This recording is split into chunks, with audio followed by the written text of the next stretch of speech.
होली खेले रघुबीरा अवध में, होली खेले रघुबीरा।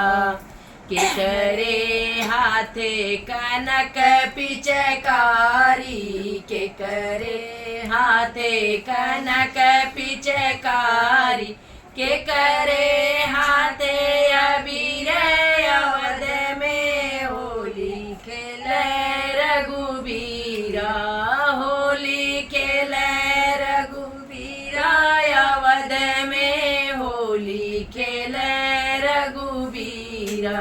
राम के हाथे कनक पिचकारी, राम के हाथे कनक पिचकारी, लक्ष्मण हाथ अबीर अवध में, होली खेले रघुबीरा।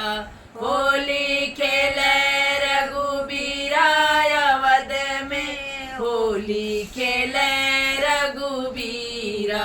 के कर भी गैले सिर के पगड़िया, के कर भी गैले सिर के पगड़िया, के कर भी गए कानावर अवध में, होली खेले रघुबीरा। होली खेले रघुबीरा अवध में, होली खेले रघुबीरा। राम कभी गैले सिर के पगड़िया, राम कभी गैले सिर के पगड़िया, लक्ष्मण भी गए कनावर अवध में, होली खेले रघुबीरा।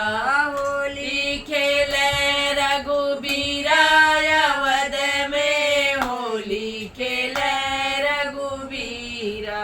के करे हाथे ढोल मजीरा, के करे हाथे ढोल मजीरा, के करे हाथे करताल अवध में, होली खेले रघुबीरा। होली खेले रघुबीरा अवध में, होली खेले रघुबीरा। राम के हाथे ढोल मजीरा, राम के हाथे ढोल मजीरा, लक्ष्मण हाथ करताल अवध में, होली खेले रघुबीरा। होली खेले